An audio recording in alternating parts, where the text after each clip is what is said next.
ቅዱሳን ግን ሲበቁ አንተን ብቻ ለሚያውቁት እዚህ ሆነው ካሉን ቦታ ይደርሳሉ። ለምሳሌ ኤልሳ ዶታይም በምትባል በእስራኤል ተቀምጦ ሶሪያ ላይ ያለ የተመከረውን ክፉ ምክር ያውቅ ነበር።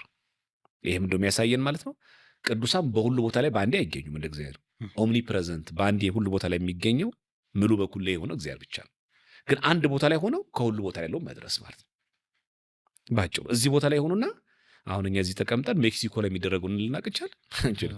እዚህ ተቀምጠን አሜሪካ ላይ የሚወደዱ አናውቅም። ግን ቅዱሳን እዚህ ቦታ ላይ ሆነው አንድ ቦታ ላይ ሆኑና ግን አሜሪካ የሚከነው ነገር ማወቅ እሱ ነው እንጂ ቅዱሳን እኛ ኦምኒ ፕሬዘንት ናቸው ሁሉም ቦታ ላይ በአንድ ይገኛሉ አንልም።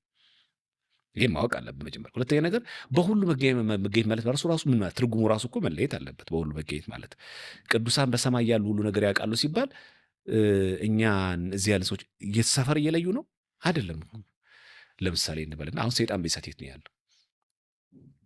አፍሪካ ውስጥ የለም። እሑድ ከሰዓት ወደ አሜሪካ ወጥቷል ትለዋለህ ሰይጣን አይባልም አይደል? አይ ለሰይጣን በሰዓት አውሮፓ ነው ያለው፣ አሜሪካ የለም። በሰዓት አፍሪካ የለም። እሺ በሰዓት አሁን ሰይጣን ሜክሲኮን ያለው እዚህ ሰፈር የለም እንለዋለን አንልም። ሰይጣን ፍጡር ነው አይደለም ነው። አየህ ፍጡር ነው። የወደቀ እኮ መልአክ ነው፣ ከጸጋ የተገፈፈ ነው። በአንዴ ግን ይህን ዓለም ቅጽበት ይዞረዋል። እዛ አሜሪካ እያስገደለ በተመሳሳት እዚህ ደግሞ ያዘሙታል። ቆይ አሜሪካውን ጨርሼ ልምጣ አይልም። ለሰይጣን እንደዚህ እያልክ ነው ሚካኤል ላይ ሲሆን እንዴት ሚካኤል ስንት ቦታ ላይ በጣጣጥስላችሁ የምትለው? ሚካኤል ላይ አንዴ የካ ሚካኤል እየነገሰ እዛ ሐዋሳ ገብርኤል እየነገሰ እንደዚህ ላይ እየነገሰ ሚካኤል ስንት ቦታ ላይ ነው? ለሰይጣን እንደዛ በሁሉ ቦታ ላይ ምድር ላይ ይገኛል ብዬ አሰብክ? በዓለም ሁሉ ላይ እኮ ይገኛል እያልክ አለ። እቺ ምድር እኮ አንድ ቦታ ናት እኮ። ምድር እንዴት ነው እያሰብናት ያለ ነው እንዴ? ሰይጣንን እንደ ሰው ነው እንደምናስበው? ሰይጣን እኮ ረቂቅ ነው። እና ኤልሳ እኮ በአንዴ እኮ ሶሪያ ተገኝቶ አይደለም፣ ሰው እኮ ነው ኤልሳ። ግን ሶሪያ ሳይሆን እስራኤል ተቀምጦ ሶሪያ ያለውን ነገር ማወቅ፣ እስራኤል የሶሪያ ወታደሮች የሚመክሩት ምክር ማወቅ። ስለዚህ ቅዱሳን አንድ ቦታ ላይ ሆነው በሁሉ ቦታ ላይ ይደርሳሉ። ስለዚህ ቅዱስ ገብርኤል ቁልቢ ገብርኤልም ነግሶ እዚህም ደግሞ ገብርኤልም እዚህ ነግሶ ግቢ ገብርኤልም ነግሶ እንደ ሐዋሳ ገብርኤልም ነግሶ እንደው ገብርኤልን ስንት ቦታ እንዲውልላችሁ ብሎ የሚያስቡ ሰዎች ከሰይጣን አሳንሰውት ነው። ልክ እንደዚህ ሁሉ እዛ በገነት ያሉ ቅዱሳን ስንቱን ነገር ነው የሚያውቁት የሚለው የሚያስቡ ሰዎች ማለት ነው። አንዱን ዓለም እኮ ነው ያወቁት። መጽሐፍ ቅዱስ ላይ ደግሞ ስታደርገው የእግዚአብሔር መልአክ በሚፈሩ ሰዎች ዙሪያ ይሰፍራል ያድናቸውም አለ የሚለው። የእግዚአብሔር መላእክት አይልም፣ የእግዚአብሔር መልአክ ነው አንድ ቁጥር ያድናቸው። ያ ማለት የዓለም ሁሉ ሕዝብ አንድ እግዚአብሔር ቢፈራ እግዚአብሔር አምላክ ቆይ አንተ መጀመሪያ አውሮፓውያን ጋር ድረስ ገብርኤል ደግሞ እዛ ሄድ አይልም። አንድ መልአክ ይሰፍራል። በጌታችን መቃብር ጊዜ የጌታ መልአክ ከሰማይ ስለወረደ ታላቅ የምድር መናወጥ ሆነ። የተናወጠች ማለት ምድር ማለት ኢትዮጵያ ብቻ ናት? ዓለም ሁሉ ምድር አለች። አየህ የወረደው ግን ማን ነው? የእግዚአብሔር መልአክ። አንድ መልአክ እንዳለ ምድር ተናወጠች። በዛ ደግሞ እንዳው ብዙ ጊዜ እንደተለመደው በኳስ ጨዋታ እንኳን ህግ ብናየው አንድ ቦታ ላይ የሚጫወቱት ፕሪሚየር ሊግ ጨዋታ በአንዴ በዲኤስ ቲቪ በዓለም ቦታ አንድ ያሰርቨራል። ጨዋታው ስንት ቦታ ነው ያለው? አንድ ቦታ እኮ ነው። ስንት ቦታ ላይ እያየነው ነው ያለው? እና እግዚአብሔር የፈጠረው መልአክ ከአንድ ሰርቨር ያንሳል? ሊሆን አይችልም አይደል? እንደው ማለት ሎጂካል ብናለው ቦታ አንድ ቦታ ነው ኳስ ጨዋታ ያለው 30 በስመ ሥላሴ እንደምን አላችሁ የእግዚአብሔር ቤተሰቦች፣ የድንግል ማርያም ወዳጆች። በላይ በሰማይ ካለው በታችም በምድር ካለው ከምድርም በታች በውሃ ካለው ነገር የማናቸውን ምሳሌ የተቀረጸው ምስል ለአንተ አታድርግ፣ አትስገድላቸው፣ አታምልካቸውም ይላል። ይህንን ኦሪት ዘጸአት ምዕራፍ 20 ቁጥር 4 ላይ ያለው ገጸ ንባብ ለጣዖት እንጂ ለቅዱሳት ስዕላት የሚጠቀስ አይደለም። ይህን ደግሞ የሚተነትንልን ዘኦርቶዶክስ ስተዲ ባይብል የተባለው ይሄ መጽሐፍ ገጽ 92 ላይ ኢሜጅስ ኤንድ ኢማጂነሪ በሚለው ላይ many people have been taught that the second of 10 commandments prohibit icons ይላል። however ይላል if correct ይላል ትክክል ከሆነ በእውነት በላይ በሰማይ ካለው በታችም በምድር ካለው የማናቸውም የተቀረጸ ምስል ላንተ አታድርግ የሚለው በእውነት ቅዱሳት ስዕላትንም ጭምር የሚያካትት ከሆነ ማለት ነው። ትክክል ከሆነ or artistic representation of anything would be forbidden ይላል። እንደዚህ ከሆነ ማናቸውም አይነት ስዕላት የሚባሉ ነገሮች ማናቸውም መገለጫዎች በሙሉ ጣዖት ናቸው ተብሎ መከልከል አለባቸው ይላል። ባይሆን ይላል ራዘር ይልና እዛው ላይ እንደምትመለከቱት it is against images whether in human form or not በሰውም ይሁን በመላእክትም ይሁን በአራዊትም ይሁን በአዋፍም ይሁን በማናቸውም መንገድ እንደ እግዚአብሔር አድርጎ ማምለክ ግን የተወገዘ ነው የሚለው ነው። ይህን የሚናገረው የምስራቅ ኦርቶዶክሶች የመጽሐፍ ቅዱስ ማብራሪያ ነው። አኮርዲንግ ቱ ትራዲሽን ተመልከቱ እንደሚል በትውፊት መሰረት ቅዱስ ሉቃስ ወንጌላዊ ምን አደረገ? ሜድ አትሊስት 3 icons of Christ and his mother ይላል። ቅዱስ ሉቃስ ወንጌላዊ ምስለ ፍቅር ወልዳን ስዕል 3 ስዕላትን እንደሳለ ይናገራል። የመድኃኔዓለም ኢየሱስ ክርስቶስን ከእናቱ ቅድስት ድንግል ማርያም ምስለ ፍቅር ወልዳን ስዕል የሳለው እሱ ነው። በመልካ ስዕልም አባ ጊዮርጊስ ዘጋስጫ ሰላም ለስዕልኪን ተሰአላ በእዱ ሉቃስ ጠቢብ ወንጌላውያን አሃዱ ነው የሚለው which in Greek is represented by the 3 letters ያለና የሚኖር ነኝ የሚለው በ3 ቃላቶች ይወክላል ይልና placed around Christ's head in the holy icons በክርስቶስ ስዕላት አናት ላይ የሚጻፉት ያለና የሚኖር ነኝ የሚለው ጽሑፍ በ3 ፊደል ተወክሎ በግሪክ ቋንቋ ይጻፋ ይላል። ስለዚህ በምን ስዕል ላይ? በክርስቶስ ስዕል ላይ ይላል። ላይ በሰማይ ካለው በታችን በምድር ካለው የማናቸውም የተቀረጸ ምስል ላንተ አታድርግ የሚለው ቀጥታ የሚገልጸው ጣዖትን እንጂ ቅዱሳት ስዕላትን አይደለም ማለት ዘስ ይላል። ስለዚህ came about the event so familiar in Orthodox icons ይላል። እንደሚታወቀው በኦርቶዶክስ ስዕላት ላይ መድኃኔዓለም ኢየሱስ ክርስቶስ በእደ ዮሐንስ ሲጠመቅ አብ በሰማይ ሆኖ የምወደው ልጄ ነው ብሎ ሲናገር መንፈስ ቅዱስ ደግሞ በርግብ አምሳል ወረደ ይላል። በእደ ዮሐንስ ሲጠመቅ ስዕሉ ይሳያል። ምስለ ፍቁር ወልዳ ስዕል እዚህ መጽሐፍ ላይ አለ። ለአብርሃም የተገለጡ 3 ሰዎች ሥላሴ መሆናቸው የሚያሳይ እዚህ ስዕል አለ። ለሐዋርያት መንፈስ ቅዱስ ሲወርድላቸው የሚያሳይ ስዕል እዚህ አለ። በደብረ ታቦር ጌታችን ኢየሱስ ክርስቶስ ከ3ቱ ደቀ መዛሙርት ከነ ኤልያስና ከነ ሙሴ ጋር ሲገለጥ በደብረ ታቦርም እዚህ ስዕል ላይ አለ። ስዕል ጣዖት ካለ እዚህ መጽሐፍ ነው ይገልጸዋል። ድንግል ማርያምን የምናከብራት ነው የሚለው therefore ነው የሚለው the Orthodox Church honors Mary ነው የሚለው ኦርቶዶክስ ቤተክርስቲያን ድንግል ማርያምን የምታከብረው በምን መንገድ ነው? in icons በስዕላቶች፣ በመዝሙራት፣ በልዩ በዓላቶቿ እናከብራታለን። 33 የእመቤታችን በዓላት እንዳሉ ስለሚታወቅ ማክበር ብቻ አይደለም፣ በስዕላቶቿ፣ በመዝሙሮቿ፣ በዓላቶቿ ማክበር ብቻ አይደለም፣ እርሷንም ከልጇ ከወዳጇ እንድታማልደን ጭምር እንጠይቃታለን፣ ወደ እሷ እንጸልያለን ይላል። ይሄ የሚናገረው ኦርቶዶክሳዊ እሳቤ ያለው ብለው ሲናገሩበት የነበረው ዘ ኦርቶዶክስ ስተዲ ባይብል የተባለው መጽሐፍ እንደውም ይናገራል we ask her as the first believer and the mother of the church እንደው ድንግል ማርያምን እንጠይቃታለን we ask her ነው የሚለው። በዚህ አጋጣሚ ወደ ፍጡራን መጸለይ ለሚለው በኢትዮጵያ ኦርቶዶክስ ተዋሕዶ ቤተክርስቲያን ብቻ ያለ ለሚመስላቸው በምስራቅ ኦርቶዶክሶችም በግልጽ ነው የሚናገር ማለት። ለምን ወደ እሷ እንጸልየው? for guidance and protection ይላል። መሬት ለመንግስት ሰማያት አይደለች? ወደ መንግስት ሰማያት መርታ የምታገባለች በቤታችን for guidance and ምን protection እንድትጠብቀን ድንግል ማርያም በቃል ኪዳኗ እንድትጠብቀን ጭምር ማለት ነው። ይሄ የሚናገረው የምስራቅ ኦርቶዶክሶች የመጽሐፍ ቅዱስ ማብራሪያ። ከዛም ይላል መሰላችሁ ይሄ ማለት ማምለካችን አይደለም ብሎ ሲተነትን we venerate her እሷን እናከብራታለን but we do not worship her እርሷን ግን አናመልካትም ይልና for worship belongs to God alone አምልኮ የሚገባው እግዚአብሔር ብቻ ነው ይላል የምስራቅ ኦርቶዶክሶች የመጽሐፍ ቅዱስ ማብራሪያ። አይከን የሚለውን ቃል ራሱ ይሄ መጽሐፍ የመጨረሻው ፔጅ ላይ 1782 ላይ ሲተነትን አይከን የሚለው ቃሉ የግሪክ ቃል ሲሆን ኢሜጅ ማለት ነው ይልና አይከን ኦፍ ክራይስት የክርስቶስ ስዕል ሂስ ሴንትስ የሱ ቅዱሳን አችሁ የክርስቶስ ብቻ አይደለም ስዕል ያለን የቅዱሳንም ጭምር የመላእክቱ የጻድቃን የሰማዕታቱ ጭምር የሚያሳየው የክርስቶስን ስዕል ስንል ክርስቶስ በስጋ ማርያም ስለተገለጠ ኢንካርኔሽን አይደል ተሰጎ ተቃል ተሰገበ ማለት እኮ ታየ ተገለጠ ጉልህ ሆኖ ታየ ማለት ነው። ከድንግል ማርያም ከስጋዋ ስጋ ከነፍሷ ነፍስ ነስቶ ስለተወለደ የሚታይ ነው። ስለዚህ በሚታይ ስዕል ይገለጣል ይላል። ልክ እንደዚሁም ቅዱሳንም ሰዎች ናቸው። ስለዚህ ስጋ ለባሽ ናቸው። ስለዚህ በስዕል ይገለጣሉ ማለት ነው። ኦርቶዶክስ ክርስቲያንስ ይላል። ኦርቶዶክስ ክርስቲያን ሆነር ኦር ቬኔሬት አይከንስ የሚናገረው የምስራቅ ኦርቶዶክሶች የመጽሐፍ ቅዱስ ማብራሪያ ነው። ሲጀመር ስዕል የሚለው ጣዖት አይደለም። ስለዚህ ኦርቶዶክስ ክርስቲያኖች ስዕልን እናከብራለን ካለ በኋላ በት ይላል ነገር ግን ኔቨር ወርሺፕ ዘም አናመልካቸውም። ፎር ወርሺፕ ኢዝ ዲው ዘ ሆሊ ትሪኒቲ አሎን፣ የምናመልከው ቅድስት ሥላሴን ብቻ ነው ይላል። ዘ ሆነር ጊቨን ቱ አይከንስ፣ ለቅዱሳት ስዕላት የምንሰጠው ክብር ስዕሉ ላይ ብቻ አይቀርም። ፓስስ ኦን ቱ ዘ ዋን ሪፕሬዘንትድ ኦን ዘ አይከን፣ ለድንግል ማርያም ያለ ክብርም ጭምር በስዕሉ እየገለጠ ነው። ስለዚህ ለስዕሉ ባለቤት የምናቀርበው ለሱ የምናቀርበው በምን መንገድ? አስ ኤ ሚንስ ኦፍ ታንክስ ጊቪንግ ፎር ዋት ጋድ ሃዝ ደን ኢን ዛት ፐርሰን ላይፍ ይላል። ስዕላት ላይ ያለን ትምህርት ይሄ ነው ይላል። ይሄ ማለት ኦርቶዶክሳዊ እሳቤ ያለው የሚሉት የምስራቅ ኦርቶዶክስ መጽሐፍ ቅዱስ ማውሪያ። ስለዚህ አንድም ፕሮቴስታንት ካሁን በኋላ ይሄንን መጽሐፋችን ነው ኦርቶዶክሳዊ እሳቤ ያለው መጽሐፍ ነው አንድ ፕሮቴስታንት እንዲህ ብሎ መናገር አይችልም። የእናንተን ሀሳብ ስለሚቃወም ማለት። ከእንደገና ሚራክልስ የሚለውን ሲተነትን ተአምር ማለት ከተፈጥሮ ሕግ ውጭ ማለት ነው ይላል።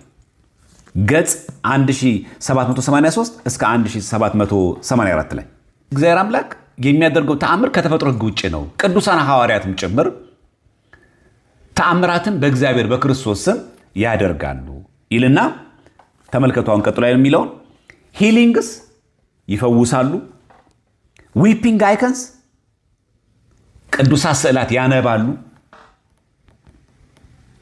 ስለዚህ የኦርቶዶክስ ቤተክርስቲያን ስዕል ብቻ ነው የሚናገረው ይባላል። ዊፒንግ አይከንስ እኮ ነው የሚለው። የሚያነቡ ቅዱሳት ስዕላት አሉ። በሶሪያ እንደተገለጠው፣ በግብፅ እንደተገለጠው፣ ለ7 ወር አቴንስ ግሪክ ላይ የእመቤታችን የቅድስት ድንግል ማርያም ምስለ ፍቁር ወልዳ ስዕል እንባ ሲያወጣ እንደታየው ላይ ተላልፏል ይሄ።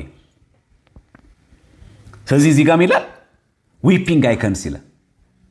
የሚያለቅሱ ተአምር ነው፣ ከተፈጥሮ ውጭ ነው። ስለዚህ የኢትዮጵያ ኦርቶዶክስ ቤተክርስቲያን ስዕል ይናገራሉ ብቻ ለመናገር ማለት ያለባቸው። ስለዚህ ቅዱሳት ስዕላት እግዚአብሔር አምላክ ተአምሩን ይገልጽባቸዋል።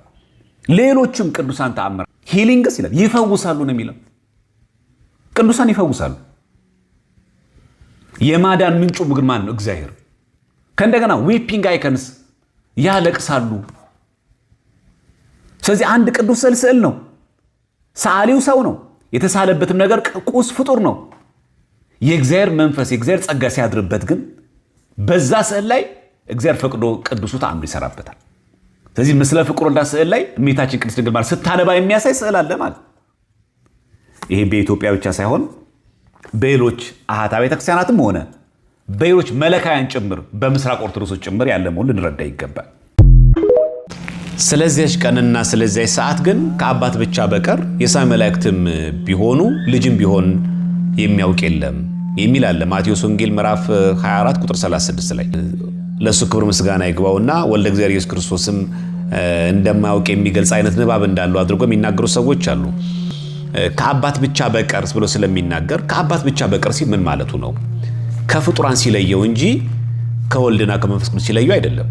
ለምሳሌ በአንደኛ ጢሞቴዎስ ምዕራፍ 6 ቁጥር 15 ላይ ያንን መገለጡን በራሱ ጊዜ ብፁዕና ብቻውን የሆነ ገዢ የነገስታት ንጉስና የጌቶች ጌታ ያሳያ ይላል። ስለዚህ ብቻውን የሆነ ገዢ ግን ወልደ እግዚአብሔር ኢየሱስ ክርስቶስ ብቻ አይደለም። አብም ብቻውን የሆነ ገዢ የነገስታት ንጉስ የጌቶች ጌታ ይባላል። መንፈስ ቅዱስም እግዚአብሔር መንፈስ ቅዱስም ብቻውን የሆነ የጌቶች ጌታ የነገስታት ንጉስ ተብሎ ይነገርለታል። ስለዚህ ብቻውን ሲል ከፍጡራን ሲለየው እንጂ ወልድን ከአብና ከመንፈስ ቅዱስ ሲለየው አይደለም። ስለዚህ ልጅም ቢሆን ሲል ለማለት ተፈልጎ ነው። ደቂቀ አዳምም ቢሆኑ አያውቁትም ለማለት። ምክንያቱም እኛ የእግዚአብሔር ልጆች ተብለን የለ ከአብርሃም ከመንፈስ ቅዱስ ከማይወርዶን ሲተወለድ በሙሉ እግዚአብሔር ልጅ ይባላል። ስለዚህ ልጅም ቢሆን ማለት ደቂቀ አዳምም ቢሆኑ አያውቁትም ለማለት ነው። አንዳንድ ሰዎች እንደ ምክንያት የሚያቀርቡት ከአባት ብቻ በቀር ነው የሚለው። በቀር ማለት በቃ እሱ ብቻ ነው የሚያውቀው የሚል ትርጉም እንዳለው አድርጎ የሚያስቡ ሰዎች አሉ። እንደዛ ግን አይደለም መጽሐፍ ቅዱስ። ለምሳሌ በአንደኛ ቆሮንቶስ ምዕራፍ 12 ቁጥር 3 ላይ ስለዚህ ማንም በእግዚአብሔር መንፈስ ሲናገር ኢየሱስ የተረገመ ነው የሚል እንደሌለ በመንፈስ ቅዱስ ካልሆነ በቀር ኢየሱስ ጌታ ነው ሊል አንድ እንኳ እንዳይችል አስታውቃቸዋል ይላል። ስለዚህ መንፈስ ቅዱስ ካልገለጠለት በቀር ክርስቶስን ጌታ ሊል አይችልም ማለት አብ ቢገልጥለትም አይሆንም፣ ወልድ ራሱ ቢገልጥለትም ጌታ ማለት አይችልም ማለት አይደለም። ስለዚህ መንፈስ ቅዱስ ካልገለጠለት በቀር ማለት በቀር የሚለው ንግግር አብና ወልድን አያካትትም፣ ከፍጡራን ሲለየው ነው። መንፈስ ቅዱስ ካልገለጠልህ በቀር ለማለት ተፈልጎ እንጂ መንፈስ ቅዱስ ካልገለጠልህ ብቻ እንጂ አብን ቢገልጥልህ ወልድን ቢገልጥልህ ክርስቶስን ጌታ ማለት አትችልም ማለት አይደለም። ሁሉ ከአባቴ ዘንድ ተሰጥቶኛል። ወልድን ማን እንደሆነ ከአብ በቀር የሚያውቅ የለም ይላል። አብንም ማን እንደሆነ ከወልድ በቀር ወልድ ሊገልጥለት ከሚፈቅድ በቀር የሚያውቅ የለም ማለት ይላል። በቃ ከአብ በቀር ወልድን የሚያውቅ የለም ማለት መንፈስ ቅዱስ ወልድን አያውቅም ማለት ነው አይደለም። ከወልድ በቀር የሚያውቀው ማንም የለም ማለት አይ አብን እኮ የሚያውቀው ወልድ ብቻ ነው መንፈስ ቅዱስ አያውቀው ማለት አይደለም። ልክ እንደ ቀድሞ ወልድን ማን እንደሆነ ከአብ በቀር የሚያውቀው የለም ማለት ከአብ በቀር ስላለ መንፈስ ቅዱስም ቢሆን ወልድን አያውቀው ማለት አይደለም። አይቹ በቀር የሚለው ቃል ንግግር ከሥላሴ ያሉት ሶስቱን አካላት የሚያገል ቃል አይደለም። ማቴዎስ ወንጌል ምዕራፍ 15 ቁጥር 24 ላይ እርሱም መልሶ ከእስራኤል ቤት ለጠፉት በጎች በቀር አልተላኩም ይላል። ከእስራኤል ቤት ለጠፉት በጎች በቀር አልተላኩም ማለት በቃ የክርስቶስ የተላከው ለእስራኤል ሥጋ ብቻ ነው ማለት ነው አይደለም። በቀር ይላል አገላይ ቃል አይደለም። እንደዛማ እንዳንል በእርሱ የሚያምን ሁሉ የዘላለም ሕይወት እንዲኖረው እንጂ እንዳይጠፋ እግዚአብሔር አንድያ ልጁን እስኪሰጥ ድረስ ዓለሙን እንዲሁ ወዶታልና ነው የሚለው። የወደደው ማን ነው? ዓለምን ሁሉ። ስለዚህ የተሰቀለው ለዓለም ነው። ስለዚህ ከእስራኤል ቤት ለጠፉት ወገኖች ሲል መምህር አተው ትምህርት አተው ለተጎዱ ለእስራኤላውያን ተልኬያለሁ ለማለት እንጂ ለነሱ ብቻ ላድን እስራኤላዊ ዜግነት ላለው እስራኤላዊ ትውልድ ላለው ብቻ ላድን መጥቻለሁ እንጂ ለዓለም አልመጣሁም ማለቱ አይደለም። ሉቃስ ወንጌል ምዕራፍ 18 ቁጥር 19 ላይ ኢየሱስም ስለምን ቸር ትለኛለህ? ከአንዱ ከእግዚአብሔር በቀር ቸር ማንም የለም ይላል። ያ ማለት ክርስቶስ ቸር አይባልም፣ መንፈስ ቅዱስም ቸር አይባልም። እንደው እግዚአብሔር አብ ብቻ ነው ቸር የሚባለው ማለቱ ነው አይደለም። እንደዛ እንዳለማ ቸር እንደሆነ ሲያስደን ራሱ መድኃኒዓለም ኢየሱስ ክርስቶስ እና ደካሞች ሸክማቸው የከበደ ሁሉ ወደ እኔ ኑ እኔም አሳርፋቸዋለሁ ይላል። ቸር ስለሆነ አይደለም እንደዚህ የሚያሳርፈን። ማቴዎስ ወንጌል ምዕራፍ 11 ቁጥር 28 እስከ 30 ላይ፣ የዮሐንስ ወንጌል ምዕራፍ 6 ቁጥር 44 ላይ የላከኝ አብ ከሳበው በቀር ወደ እኔ ሊመጣ የሚችል የለም እኔም በመጨረሻ ቀን አስነሳው ይላል። አብ በሀብት ስቦ በረድኤት አቅርቦ ወደ እኔ ካላመጣው በቀር በእኔ ማመን የሚቻለው የለም ማለት ነው እንጂ መንፈስ ቅዱስን ቢያቀርበው በእኔ ማመን አይችልም ማለት አይደለም። ቃሉ የሚናገረው የላከኝ አብ ከሳበው በቀር ነው የሚለው። በቀር ስለሚል አብ ብቻ ነው መግለጥ ያለበት። ወልድ ራሱ ቢገልጥልም አትችልም፣ መንፈስ ቅዱስም ቢገልጥልም አትችልም ማለት አይደለም። መንፈስ ቅዱስም በሀብት ስቦ በረድኤት ቢያቀርብ ማመን ትችላለህ ማለት ነው እንጂ አብ ብቻ ማለት አይደለም በቀር ስለሚል። የዮሐንስ ወንጌል ምዕራፍ 14 ቁጥር 6 ላይ ኢየሱስም አለው እኔ መንገድና እውነት ሕይወትም ነኝ፣ በእኔ በቀር ወደ አብ የሚመጣ የለም ይላል። ስለዚህ በእኔ በቀር ወደ አብ የሚመጣ የለም ማለት እኔ ወልድን ተወላዴ ሳትሉ አብን ወላዴ ማለት የሚቻለው ማንም የለም። ልክ እንደዚህ ሁሉ መንፈስ ቅዱስንም ሰራጺ ሳትሉ አብን አስራጺ ማለት አትችሉም ለማለት ነው። ስለዚህ በእኔ በቀር ወደ አብ የሚመጣ የለም ማለት እኔ ወልድ ካልገለጥኩልህ አብን ማወቅ አትችልም። የኔን በስጋ ማርያም ተገልጦ ለድህነት ዓለም መሰቀሌን፣ መሞቴን፣ መነሳቴን፣ ማረጌን ሳታምን በእኔ በቀር አብን አውቀዋለሁ እግዚአብሔርን አውቀዋለሁ ማለት አትችልም ማለት። ስለዚህ ንግግሩ አግላይ አይደለም ንግግሩ። ስለዚህ ከዚሁ ነው ሐዋርያ በኋላ ወደ ጥቅሱ ስንገባ የማቴዎስ ወንጌል ምዕራፍ 24 ቁጥር 36 ላይ ስለዚያች ቀንና ስለዚያች ሰዓት ግን ከአባት ብቻ በቀር የሰማይ መላእክትም ቢሆኑ ልጅም ቢሆን የሚያውቅ የለም ማለት ያቺ ዕለት የሚያውቃት ማንም የለም ማለት ነው። መተርጉማን ሲናገሩ ዘመኑ ዘመነ ዮሐንስ ነው፣ ወሩ ወርሃ መጋቢት ነው፣ ዕለቱ ዕለተ እሁድ ነው፣ ሰዓቱ ደግሞ መንፈቀ ሌሊት ነው ብሎ መተርጉማን ይናገራሉ። ታዲያ የሚታወቅ ከሆነ ለምንድን ነው አይታወቅም ያለው ቢሉ ይላል ብዙ ዘመነ ዮሐንስ አለና፣ ብዙ ወርሃ መጋቢት አለና፣ ብዙ ዕለተ እሁድ አለ፣ ብዙ ደግሞ መንፈቀ ሌሊት አለና ይላል። እዚህ ቀኑ ኤግዛክትሊ አይታወቅም ለማለት ተፈልጎ ነው። ይህ መላእክት ይላል መላእክቱም ቢሆኑ አያውቁም ማለት ነው። አንድም ልጅም ቢሆን ሲምን ለማለት ፈልጎ ነው። ወልድ ቅድመ ተዋህዶ የነበረ አላዋቂ ስጋን እንደተዋህደ ለማጠየቅ መተርጉማን ይህን ሲናገሩ አኮ ኢያእምሮ ህቡአተ አላ ከመ ይሃብ መካነ ለጥንተ ትስብእቱ ዘኢየአምር ህቡአተ ይላል። አላዋቂ ስጋን እንደተዋህደ ለማጠየቅ ይህንን ቅዱስ አትናቴዎስ ሐዋርያዊ ዲስኮርሱ ላይ ጠቅሶት እናገኛለን። እንዲህ ብሎ ስለዚህ ጌታ ይላል ከዚያች ቀንና ከዚያች ሰዓት በፊት ያለውን ተናግሯል። ሰዓቱና ቀይቱ በትክክል ያውቃል አላዋቂ አይደለምና ይላል። ካለ በኋላም ይላል የእግዚአብሔር ልጅ አያውቅም አላለም ይላል። መለኮቱ አያውቅም እንዳይሉ ካለ በኋላ ነገር ግን እንዲህ አለ አላዋቂ ስጋችን እንደተዋሃደ ለማጠየቅ ልጅም ቢሆን አያውቅም አለ ይላል። ምን ለማጠየቅ? አላዋቂ ስጋችንን እንደተዋሃደ ለማጠየቅ ይላል። he made this as those other declarations as man by reason of the flesh ይላል። አላዋቂ ስጋ እንደተዋሃደ ለማጠየቅ ልጅም ቢሆን አያውቅም አለ ለማለት። አንድም ወልድ ብቻ ያለ አብ አያውቃትም ማለት ነው። ምን ማለት ነው? አብን ብቻ ያለ ወልድ ያለ መንፈስ ቅዱስ አያውቃትም። መንፈስ ቅዱስ ብቻ ያለ ወልድና ያለ አብ አያውቃትም። ወልድም ብቻ ያለ አብና ያለ መንፈስ ቅዱስ አያውቃትም ማለት ነው። በሌላ አገባብ ደግሞ በቀር ማለት ምንም ተብሎም ይተረጎማል። ለምሳሌ ዮሐንስ ወንጌል ምዕራፍ 19 ቁጥር 11 ላይ ኢየሱስም መልሶ ከላይ ካልተሰጠ በቀር በእኔ ላይ ምንም ስልጣን አልነበረም ይላል። ከላይ ካልተሰጠ በቀር ማለት ከፈቃደ ሥላሴ ውጪ እኔ ፈቅጄ ወልድ የባህሪ አባቴ የባህሪ ሕይወት መንፈስ ቅዱስ ፈቅዶ እንጂ አንተ በእኔ ላይ ምንም ስልጣን የለህም ምንም ለማለት በቀር ይላል። ከላይ ካልተሰጠ በቀር የምትለው ቃል ያለው። ሁለተኛ የዮሐንስ ወንጌል 3:3 ላይ እውነት እልሃለሁ ሰው ዳግመኛ ካልተወለደ በቀር የእግዚአብሔር መንግሥት ሊያይ አይችልም ይላል አለው ይላል። ከአብራከ መንፈስ ቅዱስ ከማየ ዮርዳኖስ ካልተጠመቀ በቀር በምንም በሌላ መንገድ መንግሥት መግባት አይቻልም። በቀር ማለት በዚህ አገባብ ፈጽሞ ማለት ነው። በምንም በሌላ መንገድ አይቻልም። አንደኛ ቆሮንቶስ 3:11 ላይ ከተመሰረተው በቀር ማንም ሌላ መሰረት ሊመሰረት አይችልምና እርሱም ኢየሱስ ክርስቶስ ነው ይላል። ምን ማለት ነው? መድኃኒታችን ኢየሱስ ክርስቶስ በደሙ ከመሰረታት ወንጌለ መንግሥት በቀር በሌላ ትምህርተ ወንጌል በሌላ መሰረት መዳን አይቻልም። ሌላ መሰረት መስረት አይቻልም። እሱ ራሱ መድኃኒታችን ኢየሱስ ክርስቶስ በገዛ ደሙ የመሰረተ ቤተክርስቲያን ናት። እሱ የሰጠን ወንጌል አለ፣ አማናዊ ወንጌል። ከዚህ ውጭ ሌላ መሰረት መስረት አይቻልም። በቀር ነው የሚለው ቃሉን ተመልከቱት። ከተመሰረተው በቀር ነው የሚለው። ስለዚህ ኢየሱስ ክርስቶስ ከመሰረታት እውነተኛ ትምህርት እውነተኛ ቤተክርስቲያን ውጪ ሌላ የመዳን መንገድ የለም። አንድም ሐዋርያዊ ትምህርት ካለችን ቤተክርስቲያን ውጪ ሐዋርያት ካስተማሩት ትምህርት ውጪ ከሐዋርያዊ ትውፊት ውጪ ሌላ መሰረት መመስረት አይቻልም። ሌላ ትምህርት መስጠት አይቻልም። ሌላው ባዕድ ነው፣ ቅይጥ ነው፣ ህገወጥ ነው፣ ልብ ወለድ ፈጠራ ነው። ከሐዋርያዊ ትምህርት ውጪ ሌላ ስጋዊ የሰው ሰራሽ ትምህርት መመስረት አይቻልም። ከተመሰረተው በቀር ማለት ሌላ በምንም ከሐዋርያዊ ትምህርት ውጪ ከዚህ ትምህርት በቀር ሌላ ትምህርት አያድንም ማለት ነው። ስለዚህ በቀር የሚለው ትርጉሙ መጽሐፍ ቅዱስ እንደዚህ የሚተረጎመው እንጂ ወልደ ኢየሱስ ክርስቶስ ስለማያውቃት አይደለም። ሰላም እግዚአብሔር ከሁላችን ጋር ይሁን። ወስብሐት ለእግዚአብሔር። በስመ ሥላሴ እንደምን አላችሁ የእግዚአብሔር ቤተሰቦች፣ የድንግል ማርያም ወዳጆች።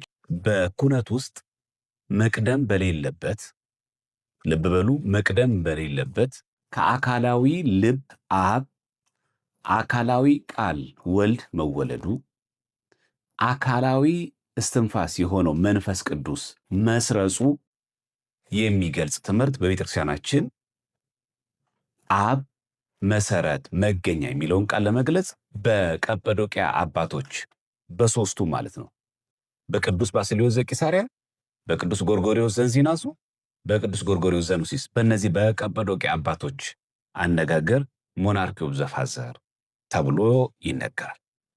የአብ ግብሩ ሁሌም ቢሆን አይቀየርም። አብ ወላዲ ነው፣ አብ አስራጺ ነው፣ አይቀየርም። ምን ማለት ነው? አብ ተወላዲ አይሆንም፣ አብ ሰራጺ አይሆንም። በተመሳሳይ ወልድ ተወላዲ ነው፣ የወልድ ግብሩ መወለድ ነው። ወልድ ወላዲ አይሆንም፣ አስራጺ አይሆንም፣ ሰራጺም አይሆንም፣ አይቀየርም። ግብር አይቀየርም። ይሄ ውሳጣዊ ግብር ይባላል። የመንፈስ ቅዱስ ግብር ደግሞ ሰራጺ ነው። ከማን የሚሰርጽ ነው? ከአብ። የመንፈስ ቅዱስ ሰራጺነትም አይቀየርም። ያ ማለት ተወላዲ አይሆንም እንደ ወልድ፣ እንደ አብ ደግሞ ወላዲ አስራጺ አይሆንም፣ አይቀየርም። የወልድ መወለዱ ከአብ ብቻ ነው እንጂ ከመንፈስ ቅዱስም ጭምር አይደለም። የመንፈስ ቅዱስም መስረጽ ከአብ ብቻ ነው፣ ከወልድም ጭምር አይደለም። ሃይማኖተ አበው ዘቅዱስ ሱኑቲዮ ዘእስክንድርያ ማለት ነው ምዕራፍ 10 ላይ በዚህ ሃይማኖተ አበው ላይ ማለት ነው ክፍል 2 ላይ ቁጥር 5 ገጽ 504 ተመልከቱ። በመለኮት ክብርም አንዱ ከአንዱ አይበልጥም ይላል። በአንድ ክብር አገዛዝ፣ በአንድ መለኮታዊ ክብር ሁሉን ፈጥሮ በመግዛት ፍጥረቱን ሁሉ በመፍጠር አንድ ናቸው እንጂ። ስለዚህ በመፍጠር ስንት ናቸው? አንድ ናቸው። ግን ለእኛ ሲሆንስ ፈጥረውና ሥላሴ ስንል የፈጠረን ማን ነው? አብ ብቻ ነው?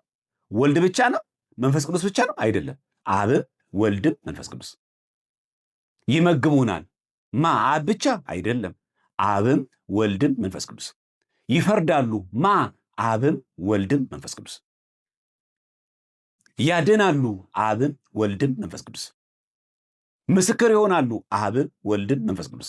በቅዳሴ ማርያም እንደምሰሙ አብ ወልድ መንፈስ ቅዱስ ይፈርዳሉ፣ አብ ወልድ መንፈስ ቅዱስ ይቀመጣሉ፣ አብ ወልድ መንፈስ ቅዱስ ምስክር ይሆናሉ ብሎ የሚናገሩ ግን አብ ወልድ መንፈስ ቅዱስ ወላዲ ናቸው አይልም። ወላዲ አብ ብቻ ነው። አብ ወልድ መንፈስ ቅዱስ አስራጺ ናቸው አይልም። አስራጺ አብ ብቻ ነው። አብ ወልድ መንፈስ ቅዱስ ተወላዲ ናቸው አይልም። ተወላዲ ወልድ ብቻ ነው። አብ ወልድ መንፈስ ቅዱስ ሰራጺ ናቸው አይልም። ሰራጺው መንፈስ ቅዱስ ብቻ ነው። ውሳጣዊ ግብር ወይ ደግሞ ይሄ ሃይፖስታቲክ ኳሊቲ ይባላል። ወልድ የተወለደው ከአብ ነው፣ መንፈስ ቅዱስም የሰረጸው ከአብ ነው ብለን አብን መገኛ ስላለን አብ ይበልጣል ማለት ግን አይደለም። ስለዚህ በአገዛዝ ስንት ናቸው ሥላሴ? አንድ። ሁለተኛ በክብር ስንት ናቸው? አንድ። በመለኮታዊ ክብር ስንት ናቸው? አንድ። ሁሉም ፈጥሮ በመግዛት ስንት ናቸው? አንድ። ስለዚህ ሥላሴ ዘንድ የመበላለጥ የለም። ይህንን ሳንረሳ ነው አብ መገኛ ነው የሚለው ቃል ምንናገረው። ሁለተኛ በሦስቱ አካላት ውስጥ መገዛዛት፣ አንዱ ለአንዱ መገዛት፣ አብ ለወልድ ወልድ ለመንፈስ ቅዱስ መገዛዛት፣ አንዱ ይገዛል የሚል ትምህርት የለንም። መታጠቅ መፍታት የለም። በማዕረገ መለኮት ይላል። በመለኮት ማዕረግ አንዱ ከአንዱ አይበልጥም። ሃይማኖተ አበው ዘቅዱስ ሳዊሮስ ዘአንጾኪያ ምዕራፍ 84 ክፍል 1 ላይ ቁጥር 6 ገጽ 357 ላይ ትሪኒቲ ኮኢኳል ብለን የምናምነው በቅዳሴ ማርያም እንደምንሰማው አብርሃም ከይስሐቅ እንደሚበልጥ ይስሐቅም ከያዕቆብ እንደሚበልጥ አይደለም። ለመለኮት እንዳይደለም አብ ከወልድ አይበልጥም፣ ወልድም ከአባቱ አያንስም፣ መንፈስ ቅዱስም ትክክል ነው እንዳለው ስላስገኘ የተገኘውን በለጠው ማለት አይደለም። የተገኘው ደግሞ ካስገኘው አነሰ ማለት አይደለም። ማስረጃ ለምሳሌ ሃይማኖተ አበው አመ ሐዋርያት ማለት ነው።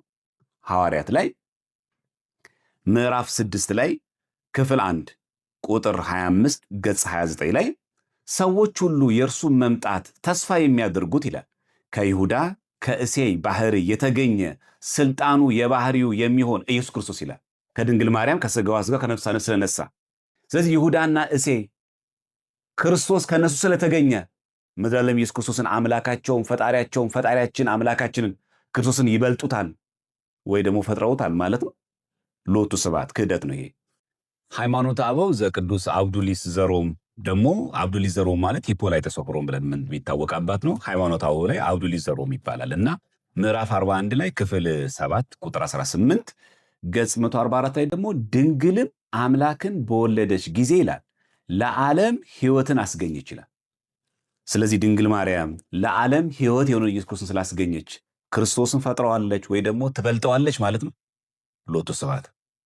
ስለዚህ ማስገኘት ማለት መብለጥን፣ መፍጠርን፣ የበላይነትን፣ ቀዳሚነትን ሚያሳይ ቃል ነው ተብሎ የግድ አይተረጎምም። ሕይወትን አስገኘች ይላል። ሕይወት የተባለ ኢየሱስ ክርስቶስ ነው። ሕይወት የሆነ ኢየሱስ ክርስቶስ ከመቤታችን ከሥጋዋ ሥጋ ከነፍሷ ነፍስ ነስቶ ስለተወለደ አስገኘች ተባለ እንጂ ክርስቶስን የፈጠረችው እሷ ናት ማለት አይደለም። ክርስቶስን ትበልጠዋለች ማለትም አይደለም። ይሄ ትምህርት ራሱ አብ መገኛ ነው የሚለው የሐዋርያት ትምህርት ነው የሚለው። አዎ ትክክል፣ የሐዋርያት ትምህርት ነው። ሃይማኖተ አበው እዚህ ላይ አመ ሐዋርያት የሚላል የሐዋርያት ትምህርት ላይ ምዕራፍ 6 ላይ ክፍል 1 ቁጥር 2 ላይ እንዲህ የሚል ቃል እናገኛለን። በተለይ ቁጥር 2 3 እና 14 ያሉትን ገጸ ንባቦት ኮት እናደርጋቸዋለን። ቁጥር 2 እንመልከተው። ሁሉም በፈጠረ ይላል በአንዱ አምላክ በጌታችን በፈጣሪያችን በመድኃኒታችን በኢየሱስ ክርስቶስ አባት በእግዚአብሔር አብ እናምናለን ካለ በኋላ በባህሪው አስገኝ የለውምና ይላል። ምን ማለት ነው? ወላዲ አስራጺ የሆነው አብ ከማን ነው ወላዲ የሆነው? ከማን ነው አስራጺ የሆነው አይባልም። ለአብ ከየለው ምንጭ ነው፣ ራሱ መሰረት ነው። ወልድን ግን ተወላዲ ነው። ከማ ብንባል ከአብ የባህሪ አባቱ እሱ የባህሪ ልጁ። መንፈስ ቅዱስ ግን ከማን የሰረጸው ብንባል አብ አስራጺ ነው፣ መንፈስ ቅዱስ ደግሞ ሰራጺ ነው። ከማ ቢባል መንፈስ ቅዱስ ከአብ እንዳለ ቁጥር 3 ላይ ምን ይላል? አስቀድመን እንደተናገር በዘመኑ ሁሉ ባስገኝነት ያለ እርሱ ብቻ ነው እንጂ ጥንት ፍጻሜ የለውም ይላል ካለ በኋላ ቁጥር 14 ደግሞ ተመልከቱ ገጽ 28 ላይ ከአብ የተገኘ መንፈስ ቅዱስ ይላል። ራሱ ቃሉ ይናገራል። ከአብ የተገኘ ይላል። ምን ማለት ነው? ከአብ የሰረጸ ማለት ነው ባጭሩ። ሌላ ትርጉም የለውም። በቃ ይህ ትምህርት የሐዋርያት ትምህርት ነው። ሰለስቱ ምዕት እስቲን አላስተማሩም? አስተምሯል። እዚሁ ሃይማኖተ አበው ላይ ሃይማኖተ አበው ዘሰለስቱ ምዕት ላይ ምዕራፍ 19 ላይ ቁጥር 3 ላይ ገጽ 50 ላይ እንደዚህ ይላል። ከእውነተኛ የባህሪ አባት የተገኘ እውነተኛ የባህሪ ልጅ ይላል። ያችሁ የተገኘ ይልከላል።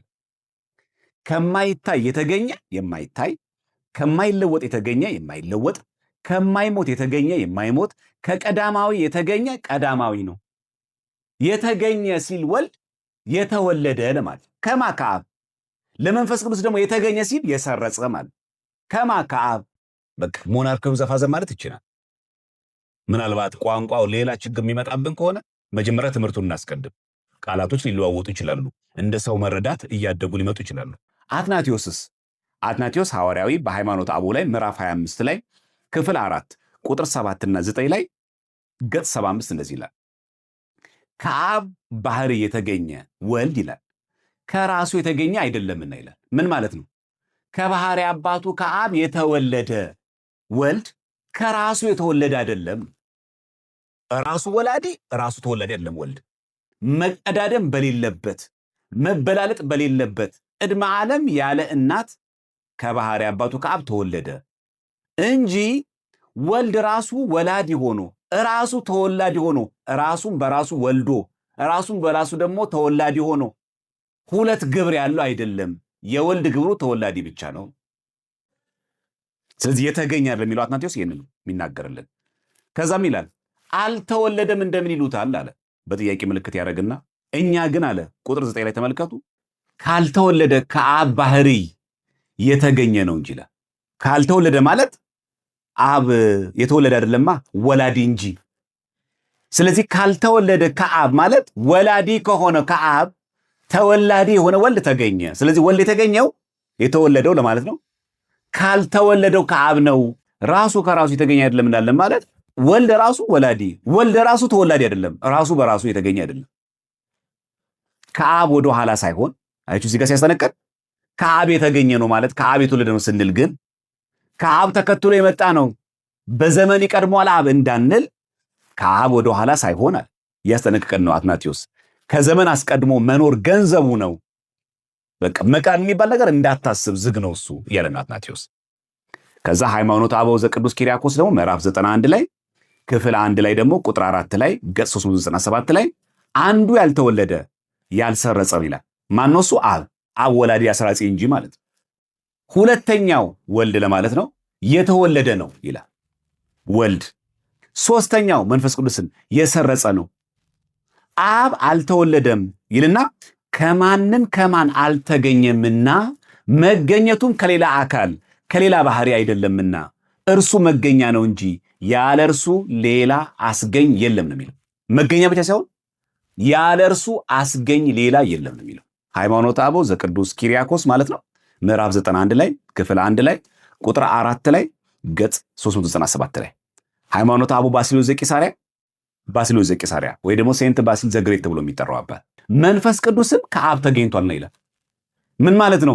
መንፈስ ቅዱስም ከአብ ሰርጿል። ሃይማኖተ አበው ዘቅዱስ ቴዎዶሲዮስ ዘአንጾኪያ ደግሞ ምዕራፍ 92 ክፍል 1 ላይ ቁጥር 6 ላይ ገጽ 406 ላይ የባህሪ አምላክነትን ከሌላ ላልተሾመ ለአብ ሰጥተን እናገራለን ይላል። ከሌላ አካል ላልተሾመ ማለት ሌላ ሰው መርጦት ሌላ አካል መርጦት አይደለም ተሾሞ አይደለም ይልና አስገኝ ይባላል ይላል። አስገኝም እንደሆነ ይታወቃል ይላል። ስለዚህ አብ አስገኝ ይባላል። አብ ይበልጣል አይልም። አብ ይቀድማል አይልም። አብ ከወልድና ከመንፈስ ቅዱስ በላይ ነው አይልም። ምን ለማለት ነው? ጥንቱንም ብርሃን ነቅ እንደመሆኑ አስገኝ ነው ይላል። ምን ማለት ነው? ወልድ ቢወለድ ከአብ መንፈስ ቅዱስም ቢሰርጽ ከአብ ነው አስገኝ ማለት ይላል።